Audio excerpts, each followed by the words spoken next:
The obsolete became deadly.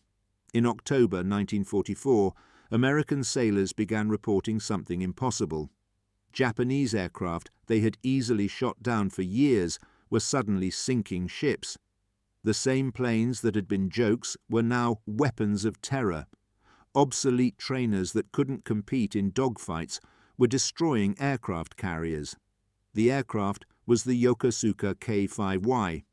Allied intelligence called it the Willow. American pilots called it the Flying Coffin. Japanese pilots had an even less flattering name, the Birdcage. The K5Y was a biplane in an era of monoplanes. It had a top speed of 132 mph, slower than most fighter aircraft's landing speed. It was made of wood and fabric, flammable and fragile. It had no armor, no self-sealing fuel tanks, no defensive weapons. In conventional combat, the K5Y was helpless. A single burst from any fighter would destroy it. American pilots considered shooting them down unsportsmanlike. They were training aircraft, not combat threats. Then Japan changed the rules. The K5Y became a kamikaze. The obsolete trainer became a guided missile. The flying coffin became a weapon that terrified the US Navy. Between October 1944 and August 1945, kamikaze attacks sank 47 Allied ships. They damaged 368 more. They killed 4,900 sailors. They wounded 4,800 more. Many of these attacks were flown in obsolete aircraft like the K5Y. Planes that couldn't fight became missiles that couldn't miss. Pilots who couldn't survive combat became bombs that always hit. This is the story of how Japan weaponized obsolescence, how training aircraft became terror weapons. How the flying coffins lived up to their name, but took the enemy with them, and how desperation transformed laughable aircraft into the most psychologically devastating weapons of the Pacific War. Historical context: the decline of Japanese air power. In 1941, Japan possessed one of the world's most formidable air forces. The Zero fighter dominated Pacific skies. Japanese naval aviators were among the most skilled in the world. The attack on Pearl Harbor showcased Japanese air superiority. The performance stunned American military leadership. But by 1944, Japanese air power was collapsing. The decline was comprehensive and irreversible. Aircraft production couldn't replace losses. Pilot training couldn't produce skilled aviators fast enough. Technology fell behind Allied advances. Resources became increasingly scarce.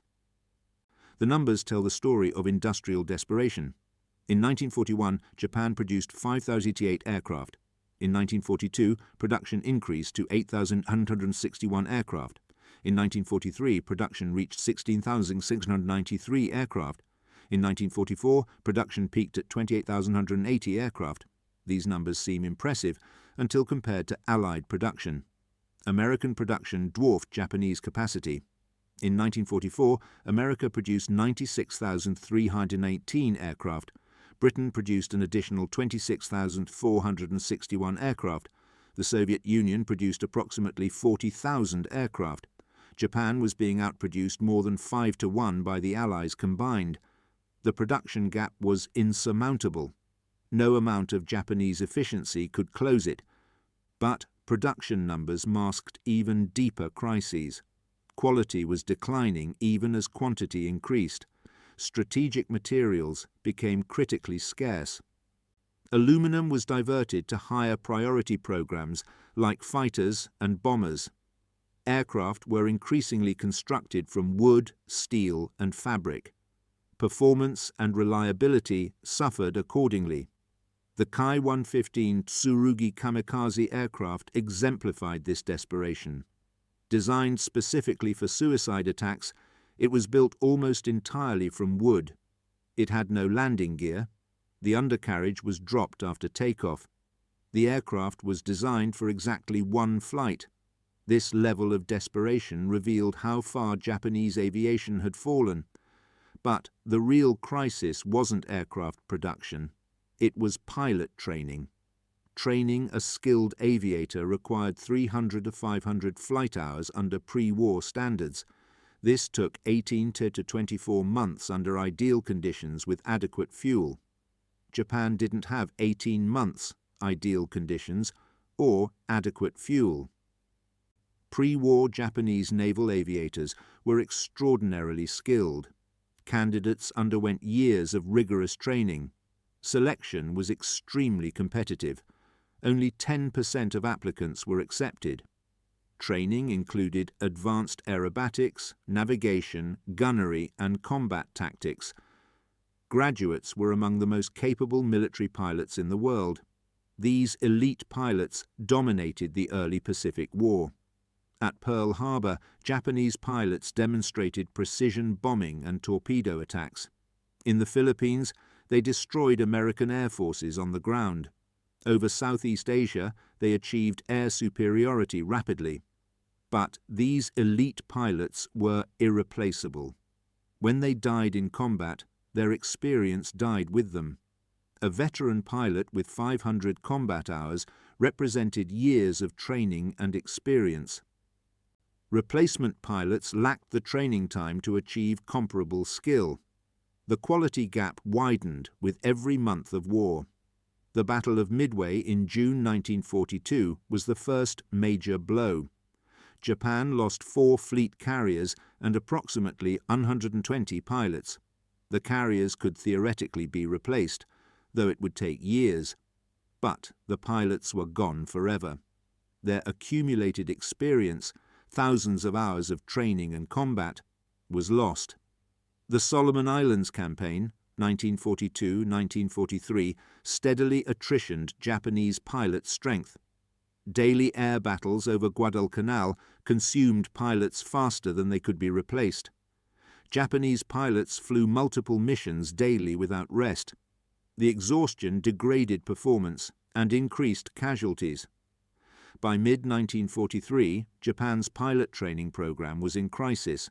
Fuel shortages forced reduced flight hours. Instructor shortages meant less supervision and lower quality training. Aircraft shortages meant students waited months for training opportunities. The training pipeline was compressed from 18 to 24 months to 12 months, then to 9 months. By mid-1944, training was reduced to 100 to 150 flight hours. By early 1945, some pilots graduated with as little as 50 flight hours. These inadequately trained pilots were sent directly to combat. They could barely take off and land safely. Navigation skills were rudimentary. Many pilots got lost en route to targets. Gunnery training was minimal. Hitting a moving target was nearly impossible. Combat tactics were superficial. They had no idea how to fight experienced opponents. These inexperienced pilots flew against American pilots with 300-plus flight hours. American pilots also had advantages in aircraft performance, radar, and tactical doctrine. They had superior training in formation flying, radio communication, and coordinated attacks. The result was predictable slaughter. The Battle of the Philippine Sea in June 1944 revealed the full extent of the disaster. Japan launched massive airstrikes against the American fleet. The strikes involved 373 aircraft from Japanese carriers. American defenses destroyed approximately 330 Japanese aircraft. American losses, 29 aircraft. The battle became known as the Great Marianas Turkey Shoot. American pilots compared it to hunting turkeys. The Japanese aircraft were that easy to shoot down. Radio transcripts from American pilots included comments like, "This is like target practice. They're not even trying to evade. I got 3 in one pass. They're flying straight and level." The massacre revealed that Japanese air power was no longer competitive. Conventional air combat had become suicide for inadequately trained Japanese pilots. They died in vast numbers without inflicting significant damage. Their sacrifice achieved nothing strategically except depleting Japan's remaining pilot pool. Japanese military leadership faced an impossible situation after the Philippine Sea defeat. They had aircraft, but no skilled pilots to fly them. They had pilot candidates, but no fuel, time, or instructors to train them properly. They had neither the resources nor time to rebuild air power conventionally. The strategic situation was equally hopeless. American forces were advancing across the Pacific. The Philippines would be invaded soon. The Philippines were essential to Japan's defensive perimeter. Losing the Philippines would cut Japan off from Southeast Asian resources. Japan needed a way to inflict disproportionate damage with limited resources. Conventional tactics weren't working. Quality pilots were gone. Quantity pilots were inadequate. Aircraft were obsolescent, but aircraft could still carry explosives, and explosives could still sink ships. The question became how to ensure explosives reached their targets. Traditional bombing required skilled pilots who could approach, aim, and drop bombs accurately. Japan didn't have skilled pilots anymore. Inexperienced pilots missed targets by hundreds of meters, wasting bombs and accomplishing nothing. But what if the aircraft itself became the bomb? What if the pilot didn't need to drop weapons, just crash into the target? What if missing was impossible because the pilot was guiding the weapon until impact? This logic led to the kamikaze concept. The idea wasn't entirely new. Individual pilots had deliberately crashed into enemy ships throughout the war. Damaged aircraft with no hope of returning would sometimes attack one last time.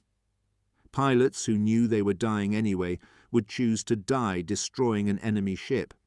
But these were spontaneous individual decisions.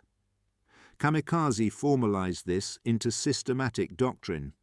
Instead of occasional last resorts, suicide attacks would become standard tactics. Instead of damaged aircraft, fully functional aircraft would be used. Instead of volunteers making desperate choices, pilots would be systematically assigned to suicide missions. Vice Admiral Onishi Takijiro proposed formalizing kamikaze tactics in October 1944. He commanded Japanese naval aviation in the Philippines. He understood that conventional tactics had completely failed. He believed organized suicide attacks could change the strategic situation.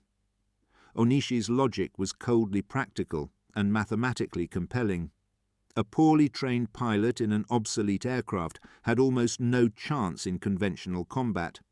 The pilot would be shot down without accomplishing anything. The aircraft would be wasted. The pilot's death would be meaningless. But that same pilot in that same aircraft could sink a ship if used as a guided missile. The pilot's lack of skill didn't matter. He just had to fly toward the target. The aircraft's obsolescence didn't matter.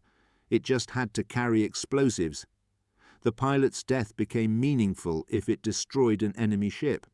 The mathematics were brutal but compelling.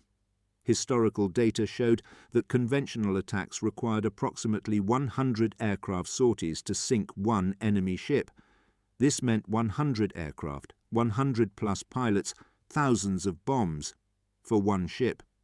The exchange ratio was catastrophically unfavorable to Japan, but early kamikaze attacks demonstrated much better ratios.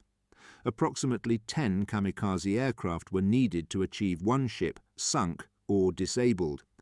This was a 10-fold improvement in efficiency. From a purely utilitarian perspective, kamikaze was the rational choice. The proposal generated intense controversy within Japanese military leadership. Many officers opposed it as barbaric and fundamentally dishonorable. They argued that deliberately sending pilots to die violated military ethics. They claimed that sacrificing pilots destroyed future capability. Dead pilots could never gain experience. Others argued the tactic was wasteful and short-sighted. Each kamikaze pilot represented months of training and scarce resources. Once dead, they couldn't fly again. Conventional pilots could fly dozens of missions. Kamikaze pilots flew exactly one mission. Some officers considered kamikaze fundamentally contrary to Bushido. Traditional samurai ethics emphasized winning battles, not merely dying bravely. Suicide for its own sake was not honorable. Honor came from defeating enemies while surviving to fight again, but desperation overruled all objections. Japan was losing the war catastrophically. Conventional methods had failed completely. The pilot training pipeline couldn't produce competent aviators. Resources were depleting daily.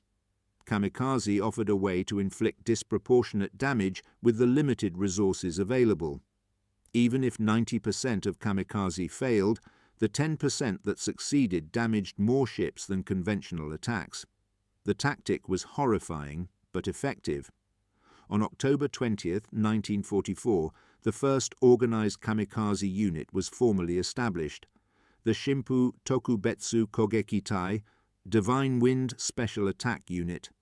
The name referred to the kamikaze, the typhoons that destroyed Mongol invasion fleets in 1274 and 1281. The symbolism was intentional. Divine Wind would again save Japan from invasion. The unit consisted of 24 volunteer pilots initially. They would attack the American fleet supporting the invasion of the Philippines. Their targets, aircraft carriers, the most valuable ships in the fleet. The critical question became, what aircraft would they fly? Japan's best fighters, Zeros, Raiden, Shiden, were too valuable to waste in suicide attacks. These aircraft were needed for air defense of Japan itself. They were needed for conventional operations. They were needed to protect the remaining carriers. But obsolete trainers and obsolescent combat aircraft were available in large quantities. These aircraft were useless in conventional combat, but for kamikaze operations, obsolescence was irrelevant. The Yokosuka K5Y became the primary kamikaze trainer aircraft. Over 5,170 K5Ys had been built between 1933 and 1945. By 1944, hundreds sat unused at training bases throughout Japan. Training was limited by fuel and instructor shortages, not aircraft availability. The K5Y was obsolete by any measure. It was a biplane design from the 1930s. It had a top speed of 132 meters, slower than most fighter aircraft's landing speed. It was made of wood and fabric, highly flammable and structurally fragile. It had no armor, no self-sealing fuel tanks, no defensive weapons whatsoever. In conventional combat, the K5Y was a death trap. A single burst from any fighter would destroy it instantly. American pilots considered shooting them down unsportsmanlike. They were clearly training aircraft, not combat threats. Attacking them seemed like murder rather than combat. But for kamikaze operations, the K5Y's characteristics were suddenly relevant. Speed was irrelevant. The aircraft just had to reach the target area. Vulnerability was irrelevant. The aircraft was going to be destroyed anyway. Obsolescence was irrelevant. The mission was one way, not returning to base. The K5Y had several advantages for kamikaze use. Availability. Hundreds existed at training bases. Simplicity. Minimal maintenance required, easy to operate. Expendability. No one cared if they were destroyed. Payload capacity. Could carry a 250-kilogram bomb plus pilot. Most importantly, they required minimal training to operate. Kamikaze pilots only needed to take off, fly straight, and aim at a ship. Advanced maneuvers, combat tactics, gunnery, none of this mattered. The mission profile was so simple that pilots with 50 hours could fly it. This alignment of desperate tactics with obsolete aircraft created the kamikaze system. Japan couldn't win conventionally, so Japan redefined winning as inflicting maximum casualties before losing. The K5Y became a symbol of this redefinition.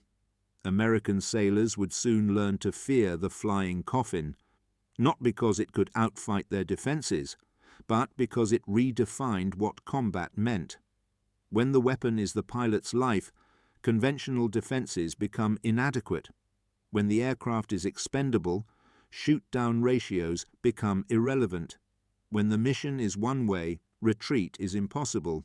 The obsolete became deadly, not through innovation, but through desperation. And desperation made the Pacific War immeasurably worse. Technical analysis, weaponizing obsolescence. The Yokosuka K5Ys seemed absurdly unsuited for combat. It was designed in 1933 as a primary trainer. Its specifications reflected that purpose entirely.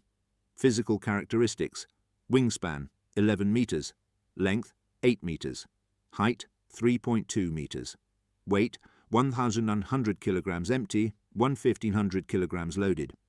The construction was primitive by 1944 standards. The fuselage was wood and steel tubing. The wings were fabric-covered wood frames. The entire aircraft was flammable. Performance specifications were equally unimpressive. Maximum speed 132 meters, 212 km/h. Cruise speed 90 meters, 145 km/h. Range 580 miles, 930 kilometers. Service ceiling 18,700 feet, 5,700 meters. Armament in trainer configuration, none. Armor, none. Self-sealing fuel tanks, none. Defensive weapons, none. In conventional combat, these specifications meant certain death.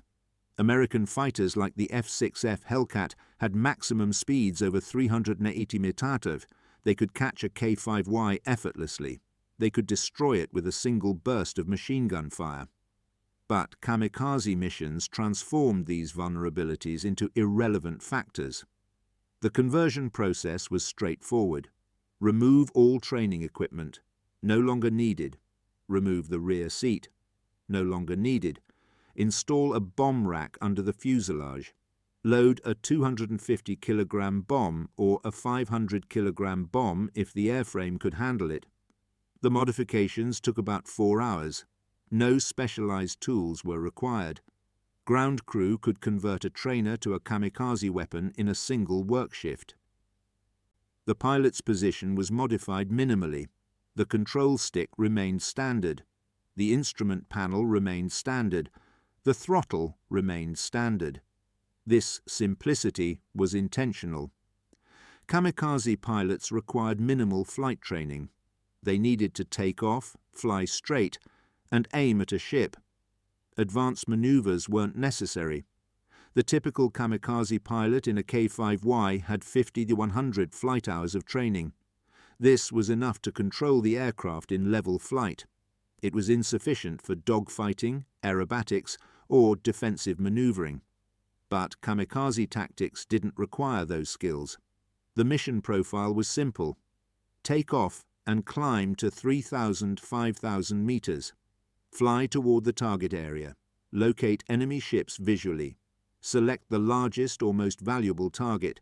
Dive toward the target. Crash into the target at maximum speed. Each step was within the capability of minimally trained pilots. Taking off required basic flight skills. Level flight required maintaining heading and altitude. Finding ships required looking out the window. Diving required pushing the control stick forward. The simplicity was the system's strength. Complex tactics require skilled pilots. Simple tactics can be executed by anyone who can fly at all. But simplicity had costs. K5Y kamikaze aircraft were extremely vulnerable during their approach. Their slow speed made them easy targets for fighters. Their flammable construction meant any hit was likely fatal. Their lack of defensive armament meant they couldn't fight back. American fighter pilots described shooting down K5Ys as murder. The Japanese pilots had no chance to defend themselves. They flew straight toward their targets while fighters destroyed them. It was slaughter, not combat. But some K5Ys got through. The law of large numbers worked in Japan's favor. If 100 kamikaze aircraft attacked and American defenses shot down 90, then 10 hit their targets. If each hit sank or disabled a ship, The exchange ratio favored Japan. The Americans deployed dozens of fighters, hundreds of anti-aircraft guns, and radar systems. But they couldn't stop every kamikaze. The sheer number of attackers overwhelmed defenses. The psychological impact exceeded the physical damage. American sailors lived in constant fear of kamikaze attacks. Every approaching aircraft might be a suicide weapon. There was no reprieve, no safe moment. Medical officers reported increasing psychological casualties. Combat fatigue affected crews who experienced repeated kamikaze attacks. Symptoms included inability to sleep, hypervigilance, panic reactions to aircraft sounds, inability to function. The USS Franklin, CV-13, was hit by 2 bombs from a conventional attack in March 1945. The damage killed 724 sailors and wounded 265. The ship survived, but the crew was traumatized. Many sailors reported feeling more fear from kamikaze attacks than from conventional bombing. Why? Because kamikaze attacks felt personal and inescapable. Conventional bombs might miss. Conventional torpedoes might malfunction. Conventional attacks had randomness. You might survive through luck. But kamikaze pilots deliberately aimed at you. A human being with working eyes was guiding the weapon. The pilot would adjust course to ensure impact. There was intentionality that made the attack more terrifying, and the aircraft's appearance added to the psychological horror. Many kamikaze aircraft were obsolete types like the K5Y. American sailors could see that these were ancient, fragile aircraft. They looked like they should be in museums, not combat. But those fragile aircraft were deadly. The USS St. Lo, CVE-63, was sunk by a single Kamikaze Zero on October 25, 1944.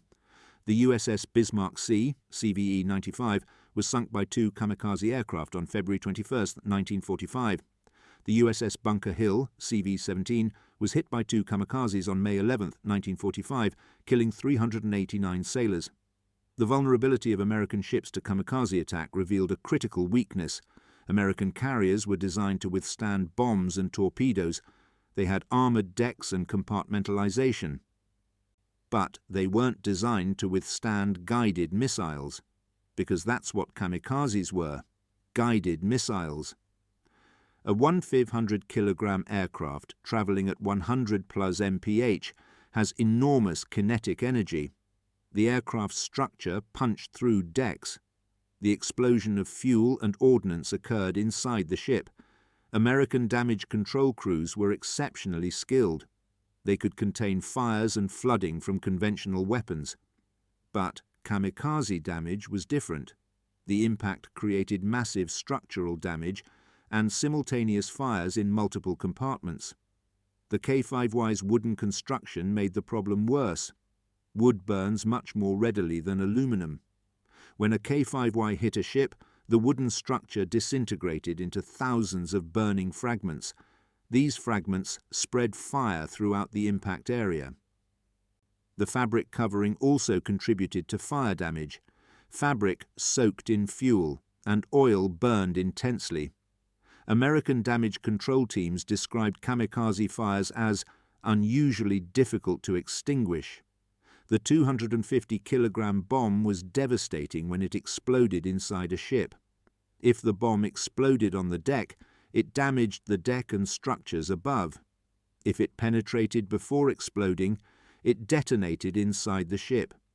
Internal explosions caused catastrophic damage to critical systems.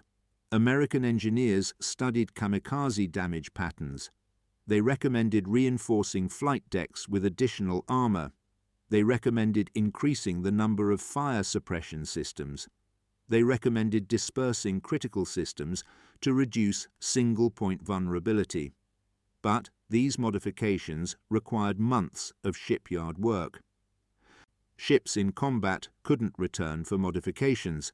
They had to face kamikaze attacks with existing defenses. The only reliable defense was shooting down every kamikaze before it reached the ship. This required early detection by radar, vector fighters to intercept at maximum range, anti-aircraft guns firing at approaching aircraft, multiple layers of defense ensuring no aircraft penetrated. But this defense required perfect execution. Any failure meant a kamikaze hit, and perfect execution was impossible under combat conditions. Radar systems had limitations. They couldn't detect aircraft flying at extremely low altitude. Kamikaze pilots learned to approach below radar coverage. By the time they were detected visually, they were often too close to intercept. Fighter interception was effective, but limited. Fighters had to be airborne to intercept. They consumed fuel and required constant replacement. During sustained attacks, fighter pilots became exhausted. Anti-aircraft guns were the last line of defense. But hitting a small maneuvering target required precise tracking and timing. Gunners had seconds to acquire, track, and hit the target. The stress was enormous, and errors were common. The Bofors 40mm guns were most effective against kamikaze aircraft. But even these guns needed multiple hits to destroy an aircraft. A K5Y could absorb several 40mm rounds and keep flying. As long as the pilot remained conscious and the control surfaces worked, the aircraft could complete its dive. American gunners reported a horrifying phenomenon. They would hit a kamikaze aircraft repeatedly. They would see pieces flying off. They would see the aircraft smoking and on fire. But the aircraft would keep coming, keep diving, keep aiming, until it hit. One American sailor described it. "You're firing everything you have. You're hitting the bastard, you can see the hits. But he doesn't stop. He doesn't pull up. He doesn't bail out. He just keeps coming right at you. And there's nothing you can do but keep firing and pray." The psychological impact of watching a burning aircraft deliberately crash into your ship was profound. Many sailors suffered nightmares for years after the war. The image of the kamikaze, on fire, damaged but still determined, haunted them. The K5Y's role in this nightmare was significant. Its slow speed made it easier to hit. Its flammable construction made it catch fire readily. American gunners would set it ablaze from 1,000 meters away, but it would keep flying. The pilot, surrounded by flames, would maintain course. The aircraft would disintegrate in the air, but the burning wreckage would continue toward the target. This turned every K5Y kamikaze attack into a horror show.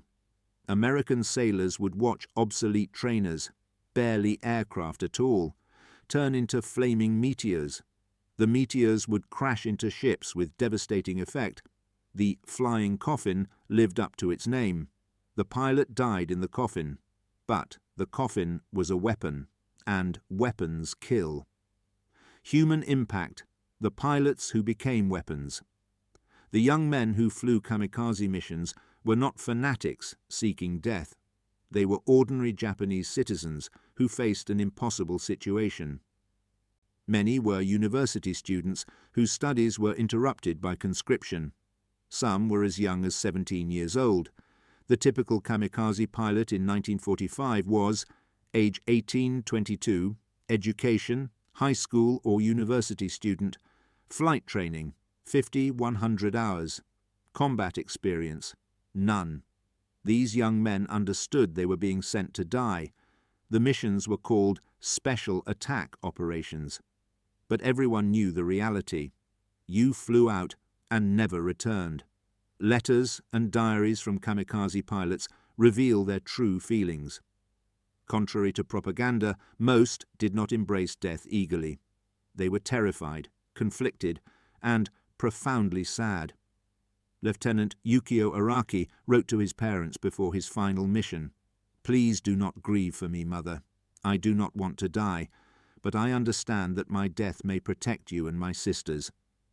If I can save even one of you by sinking an American ship, then my death has meaning."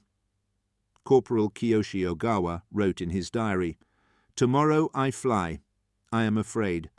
They tell us we are heroes, but I feel only fear and sadness. I am 22 years old. I have never kissed a girl. I wanted to become a teacher, but I will crash into an American carrier tomorrow, and I will never become anything. These writings reveal the reality behind the propaganda.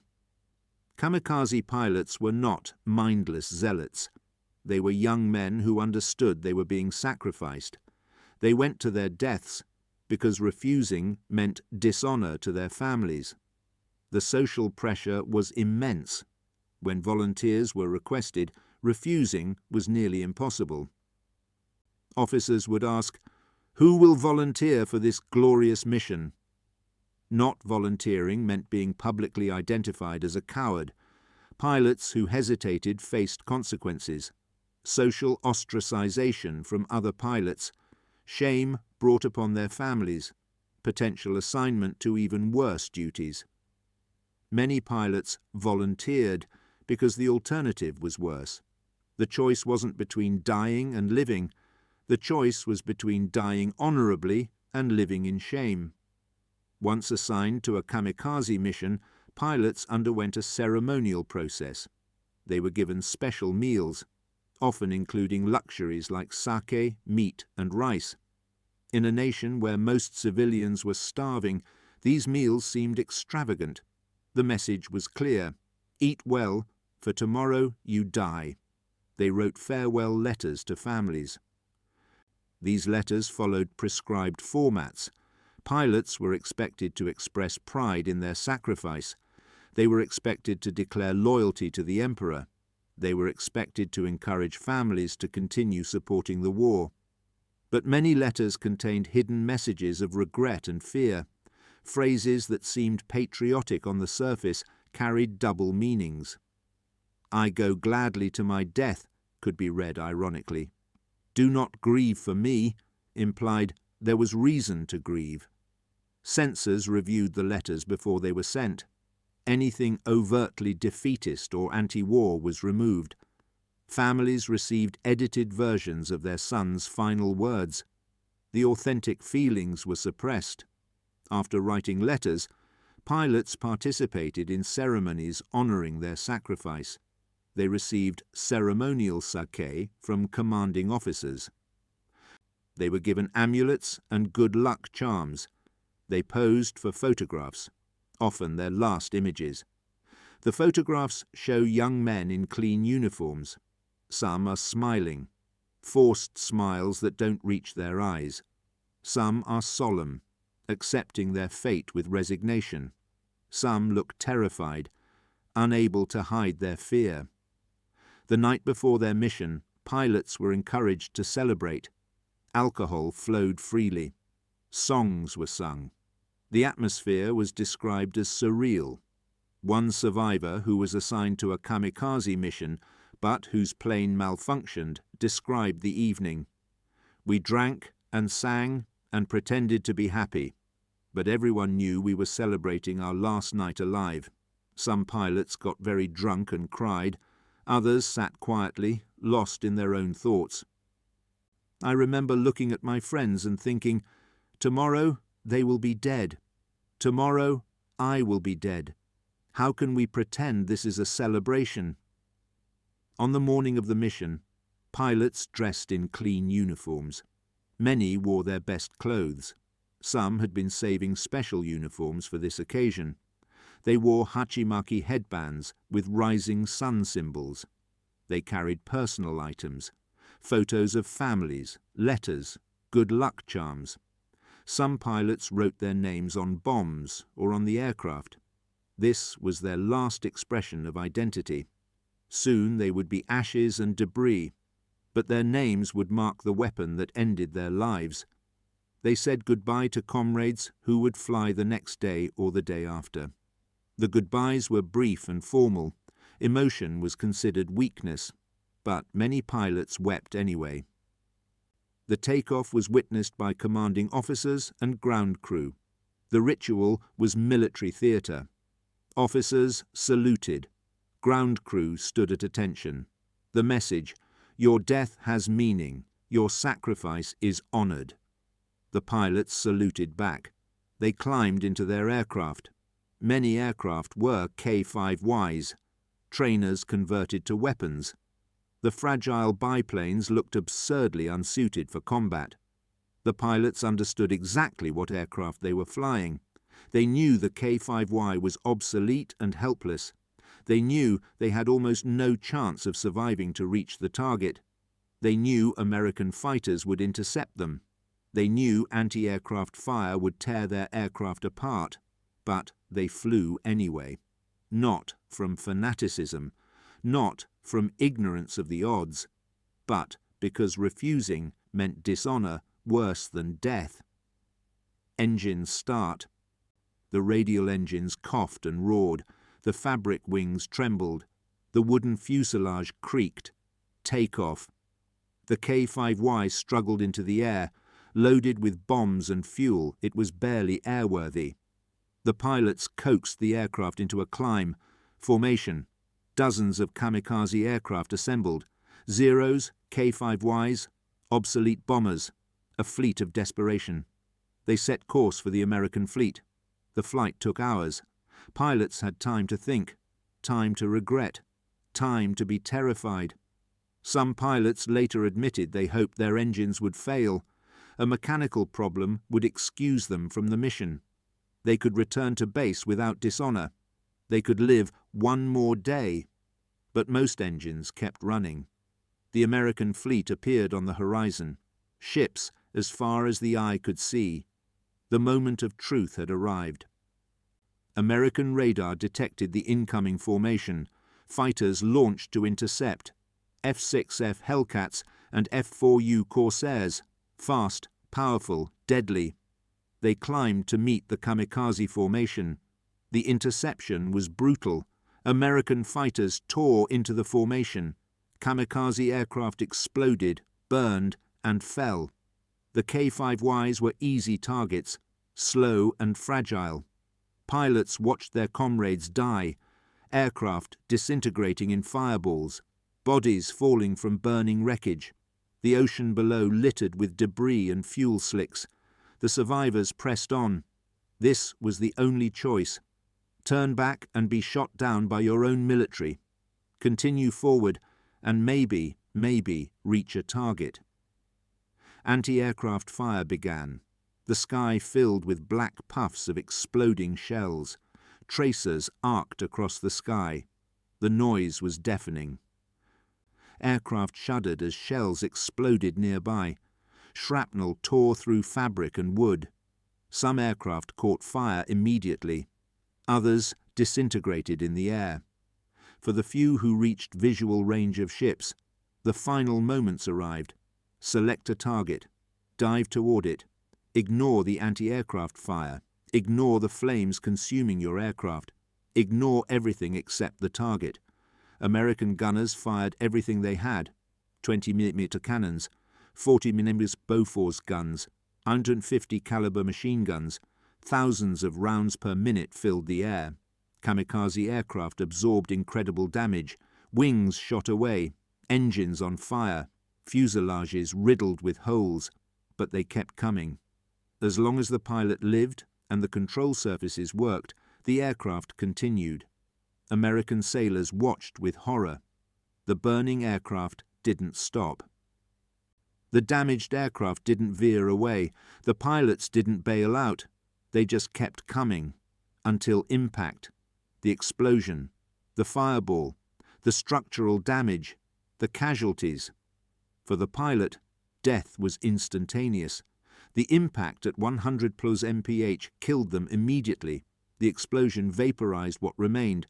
No body to recover, no burial, no grave, just ashes scattered across the ocean, and their name on a list of the dead. Not all kamikaze missions resulted in hits. The majority of pilots were shot down before reaching targets. For every kamikaze that hit a ship, 9 were destroyed en route. These pilots died without accomplishing their mission. They flew out in their flying coffins. They were intercepted by American fighters. They had no chance to evade or fight back. They were shot down and fell into the ocean. Their deaths accomplished nothing strategically. No ships damaged, no enemy casualties. Just another young man dead in the Pacific. For families back in Japan, the notification was brief. Your son died gloriously in service to the emperor. No details about how he died. No details about whether his mission succeeded. Just confirmation that he was gone. Families were expected to accept this with pride. Public grief was considered unpatriotic. Families were supposed to celebrate their son's sacrifice. Private grief was permitted, but hidden. Many families learned after the war that their sons had flown kamikaze missions. The government had concealed this during the war. Families believed their sons died in conventional combat. Learning the truth was devastating. Post-war interviews with kamikaze pilots' families revealed complex emotions: pride in their sons' courage, anger at the government that wasted their lives, grief that never healed, confusion about how to remember sons who were both heroes and victims. One mother, whose son flew a K5Y kamikaze mission, said in 1950, "They told me he died gloriously destroying an American carrier. After the war, I learned the truth. His aircraft was shot down before reaching any ship. He died for nothing. The aircraft was a trainer, not even a real weapon.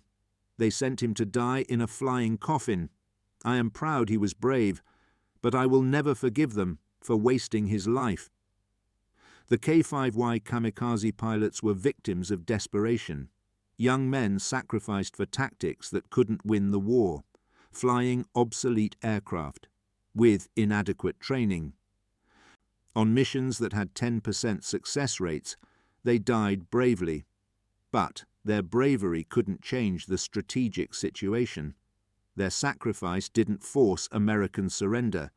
Their deaths didn't save Japan.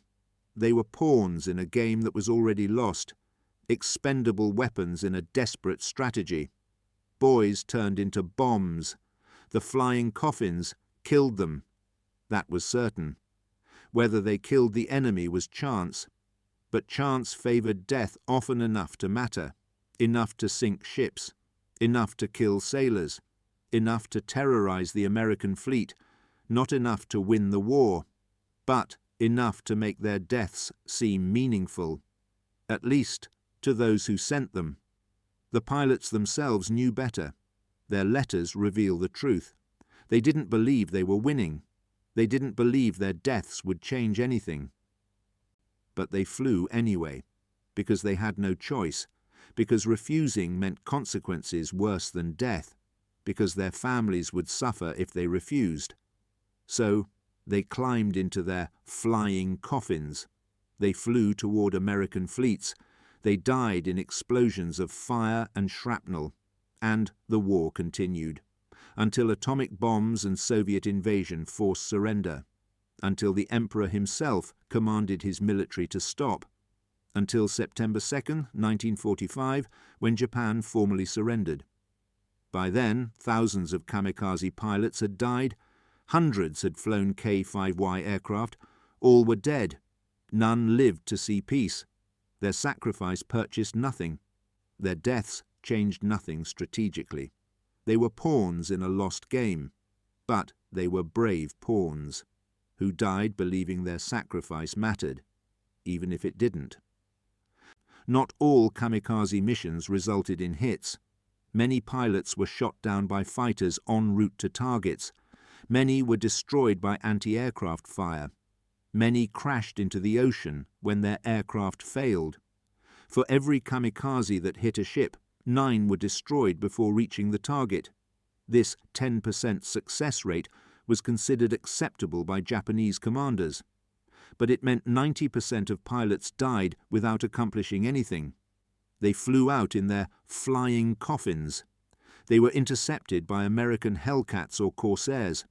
They had no chance to evade or fight back. They were shot down and fell into the ocean. No one retrieved their bodies. No one marked where they died. They simply disappeared into the Pacific. For the 10% who reached their targets, The experience was brief and horrific. Flying through intense anti-aircraft fire, watching other kamikaze aircraft explode around them, aiming at a ship while their aircraft disintegrated. Multiple accounts from American sailors describe watching kamikaze pilots in their final moments. Some pilots were visible in the cockpit as they dove. Americans could see their faces. Young men, terrified, but committed to completing their mission. One American officer described shooting at a K5Y kamikaze. "I could see the pilot's face. He was a kid, maybe 20 years old. His aircraft was on fire. He should have bailed out, but he didn't. He kept coming. I kept shooting. I hit him directly. I saw the bullets hit the cockpit, but he held course until he hit the water 50 feet from our ship. The kamikaze died without hitting his target. His mission failed." But his determination to complete it, even while dying, terrified the Americans who witnessed it. Not all kamikaze missions used volunteers. As the war progressed and volunteers became scarce, coercion increased. Pilots were ordered to fly kamikaze missions. Refusing meant court-martial and execution. Some pilots sabotaged their missions. They would take off, but deliberately miss their targets. They would claim engine failure and return to base. They would crash into the ocean rather than into ships. But these acts of resistance were rare and dangerous. Other pilots or observers often accompanied kamikaze missions. These observers could report pilots who failed to attack. The consequences for the pilot's family could be severe. The psychological burden on kamikaze pilots was crushing. Many suffered nightmares in the days before their missions. Some became catatonic and unable to function. Medical officers reported widespread psychological breakdown among kamikaze units. The solution was medication. Pilots were given amphetamines to combat fear. They were given alcohol to numb their emotions. By the time they climbed into their aircraft, many were intoxicated or drugged. This pharmaceutical support was necessary to maintain the kamikaze program. Without it, too many pilots would have been unable to fly their missions. The families of kamikaze pilots faced complicated grief. Their sons were officially heroes who had died gloriously. Families received honors and recognition. But privately, many families grieved the waste of young lives. After the war, kamikaze pilots' families struggled with the legacy. Japan's collective shame about the war extended to kamikaze tactics. Families were proud of their sons' sacrifice, but conflicted about the method. Many felt their sons had been exploited and murdered by their own government. In 1945, Ryoji Uehara flew a K5Y kamikaze mission against the American fleet at Okinawa. He was 19 years old. He had 62 hours of flight training. He had never fired a weapon at an enemy. His farewell letter to his mother read, "When you receive this letter, I will be dead. Please do not cry for me. I have done my duty. But, Mother, I confess, I am afraid. I do not want to die. I wanted to see you again. I wanted to marry and have children. I wanted to live. But I cannot refuse. If I refuse, they will punish you. So I will die, and you will be safe. Please remember me with love, not pride. I was not a hero. I was just your son who loved you." Ryoji's K5Y was shot down by a Hellcat before reaching the American fleet. He crashed into the ocean 15 miles from his target. His body was never recovered. His death accomplished nothing strategically. But his letter survived. His mother kept it for 40 years. After her death, researchers found it among her possessions. It was published in 1985 as part of a collection of kamikaze letters. The letter reveals the reality of kamikaze operations. Young men who didn't want to die, flying obsolete aircraft, sacrificed for tactics that prolonged the war without changing its outcome. The flying coffins killed their pilots. That was guaranteed. Whether they killed the enemy was luck, but the pilots flew anyway, not from fanaticism, from duty, fear, and lack of choice. They were weapons, manufactured by desperation, expendable by design, just like the aircraft they flew. Strategic impact. Did kamikaze tactics work? The strategic effectiveness of kamikaze attacks remains debated. Proponents argue they inflicted disproportionate damage. Critics argue they wasted pilots and accelerated Japan's defeat. The statistics are clear, but their interpretation is contested. Kamikaze attacks, October 1944, August 1945. Total attacks, approximately 3,000 sorties. Ships sunk, 47. Ships damaged, 368. Allied casualties, 4,900 killed, 4,800 wounded. Japanese casualties, approximately 3,000 pilots killed. The exchange ratio seems favorable to Japan. 3,000 pilots killed to sink 47 ships and damage 368 more. In conventional terms, this is extraordinarily effective. But this analysis misses critical factors. First, the pilots who died were irreplaceable. Japan had limited capacity to train new pilots. Every pilot who died in a kamikaze attack was a pilot who could never fly again. Second, the ships that were sunk were mostly smaller vessels. The 47 ships sunk included 3 escort carriers, 13 destroyers, 31 smaller vessels, destroyer escorts, landing ships, cargo ships. No fleet carriers were sunk by kamikaze attacks, no battleships were sunk, no large cruisers were sunk. The reason? Larger ships had better defences. They had more anti-aircraft guns. They had better radar. They had more fighters protecting them. Kamikaze attacks tended to hit the most vulnerable targets. Small ships with limited defences were easier to hit. But these ships were also less strategically important. Third, ship damage was often repairable. Of the 368 ships damaged, most returned to service. American shipyards could repair damage in weeks or months. The strategic impact of temporary damage was limited. Fourth, kamikaze attacks did not alter American strategy. The attacks were terrifying for sailors. They inflicted significant casualties. But they didn't force America to change operational plans. The invasion of Okinawa proceeded despite intense kamikaze attacks. The invasion of the Philippines succeeded despite kamikaze operations.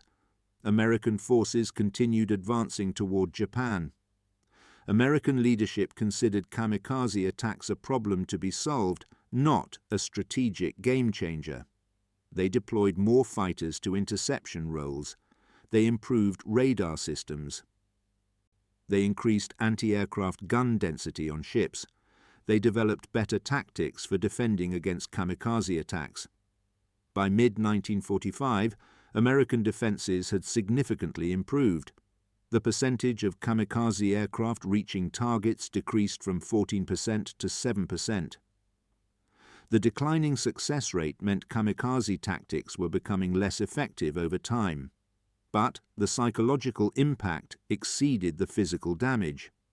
Admiral Nimitz wrote, "The kamikaze attacks are strategically insignificant, but psychologically devastating. Our sailors fear kamikaze more than conventional attacks. This is affecting morale." Medical officers reported increasing psychological casualties. Sailors who survived kamikaze attacks often couldn't return to duty. They suffered what we now call PTSD. The rate of psychological casualties from kamikaze attacks exceeded those from conventional combat. The strategic question becomes, did psychological impact translate to strategic effect? Did American fear of kamikaze attacks change operational decisions? Did it delay invasions or reduce offensive operations? The answer is minimally. American operations continued on schedule despite kamikaze attacks. The fear was real, but didn't translate to operational paralysis. However, kamikaze attacks did influence the decision to use atomic weapons. President Truman and his advisors considered the cost of invading Japan. Kamikaze attacks on the invasion fleet were expected to cause massive casualties. Estimates ranged from 10,000 to 30,000 American deaths from kamikaze attacks alone. The desire to avoid these casualties contributed to the decision to use atomic bombs. In this sense, kamikaze tactics may have hastened the use of atomic weapons, which ultimately ended the war without invasion. Did kamikaze tactics therefore shorten or lengthen the war? If they contributed to the atomic bomb decision, they may have shortened it, but they also prolonged Japanese resistance by creating the illusion of effectiveness. Japanese military leadership believed kamikaze attacks were working. They saw American ships burning. They received reports of successful attacks. They believed continued resistance was inflicting intolerable casualties. This belief encouraged continued fighting. If Japan had acknowledged that kamikaze attacks weren't changing the strategic situation, they might have surrendered sooner. But the apparent success of kamikaze operations encouraged false hope. In this sense, kamikaze tactics prolonged the war. They gave Japanese leadership reason to believe victory was still possible. This delayed surrender and caused additional casualties on both sides. The K5Ys' role in kamikaze operations was emblematic of Japan's desperation. Using training aircraft as weapons revealed the depth of the crisis. When your most effective tactic involves suicide attacks in obsolete trainers, you've already lost. But the tactic was effective enough to be terrifying. That's the paradox of kamikaze operations. They were strategically insignificant, but psychologically devastating. They couldn't win the war, but they made the war more horrific. Modern relevance, the weapon of the weak. Kamikaze tactics pioneered a concept that remains relevant: asymmetric warfare. When conventional military power is inadequate, desperation creates innovation. The innovations are often horrifying but sometimes effective. Kamikaze attacks were guided missiles before guided missiles existed. The guidance system was a human being with eyes and a brain. The warhead was the aircraft plus explosives. The delivery system was a pilot willing to die. This concept has been replicated by terrorist organizations worldwide. Suicide bombings use the same logic. A human guidance system ensures the weapon reaches its target. The attacker's willingness to die makes the attack difficult to prevent. The 9/11 attacks were essentially kamikaze attacks using commercial aircraft. The terrorists studied Japanese kamikaze tactics. They understood that aircraft are weapons when guided by determined pilots. The result was the deadliest terrorist attack in history. Modern militaries have developed countermeasures against this tactic: improved detection systems, standoff weapons that destroy threats before they reach targets, hardening of facilities against impact. But the fundamental challenge remains. Defending against an attacker who will die to complete the attack is extremely difficult. Deterrence doesn't work against people who accept death. Traditional defenses assume attackers want to survive. The psychological warfare aspect also remains relevant. Kamikaze attacks terrorized American sailors. Suicide bombings terrorize civilian populations. The psychological impact exceeds the physical damage. This is intentional. Asymmetric warfare aims to make the stronger power question whether victory is worth the cost. It can't defeat the stronger power militarily, but it can make the stronger power decide that continued fighting costs more than it's worth. Japan's kamikaze tactics failed to achieve this goal. America continued fighting despite casualties and psychological trauma.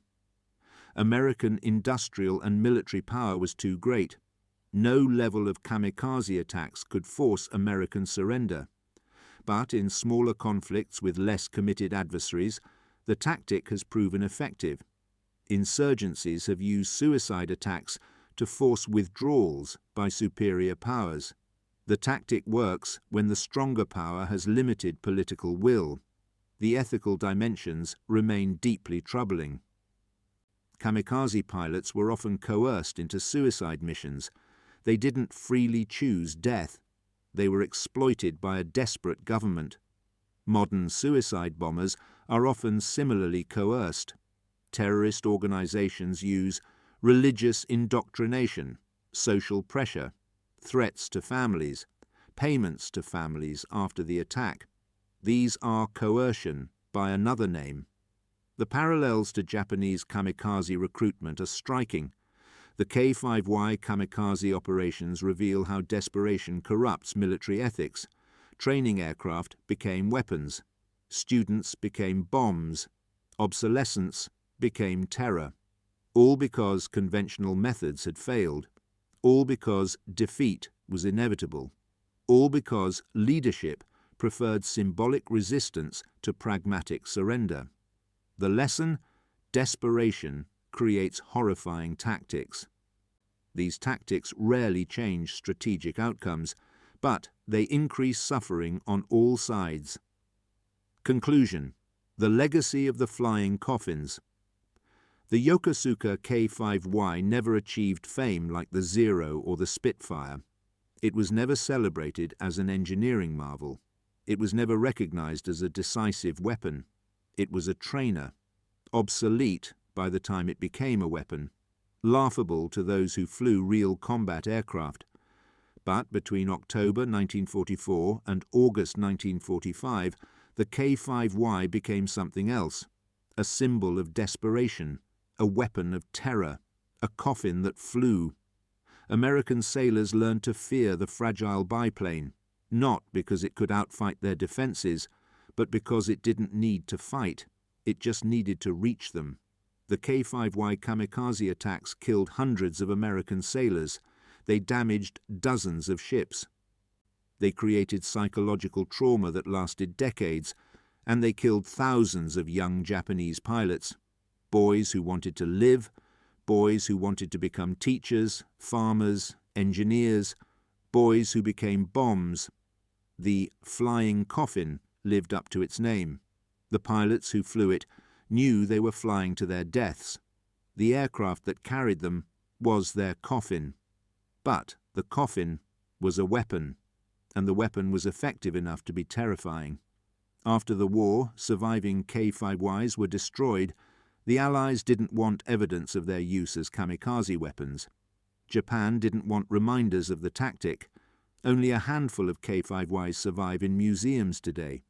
They look quaint and harmless, fragile wood and fabric biplanes from another era. But veterans who faced them remember differently. They remember burning aircraft, diving through anti-aircraft fire. They remember impacts that killed their friends. They remember the terror of watching obsolete trainers become missiles. The K5Y represents the darkest chapter of the Pacific War, when desperation turned training aircraft into weapons, when students became suicide bombers, when the ridiculous became terrifying. They mocked the flying coffins. They laughed at the obsolete biplanes. They couldn't imagine these trainers could be dangerous. Then the trainers started killing them, and the laughter stopped. The obsolete became deadly, not through innovation, but through desperation. The weapon wasn't the aircraft. The weapon was the willingness to die. The aircraft was just the delivery system. And the delivery system worked often enough to be horrifying. The legacy of the K5Y kamikaze operations is complex. Strategic impact, minimal. Psychological impact, profound. Ethical impact, catastrophic. Thousands of young men died, flying obsolete aircraft, on suicide missions, for tactics that couldn't win the war. but they died believing their sacrifice mattered, that their deaths protected their families, that their kamikaze attacks would force America to negotiate. They were wrong. The war ended in surrender. Their sacrifices achieved nothing strategically. They died for a lost cause, but they died bravely, flying through fire, aiming at targets, completing impossible missions. The flying coffins killed their pilots. That was certain. Whether they killed the enemy was chance. But chance favored death often enough, and that was enough to make the obsolete deadly, the ridiculous terrifying, the flying coffin lethal. They mocked them, until they didn't, until the fragile biplanes became the weapons they feared most, until the training aircraft became instruments of terror, until the obsolete became unforgettable, the K5Y, the flying coffin, the weapon that should never have worked, but did, often enough to matter, often enough to kill, often enough to be remembered, with fear, with respect, with horror. The obsolete became deadly, and the Pacific War became more terrible, one desperate pilot at a time.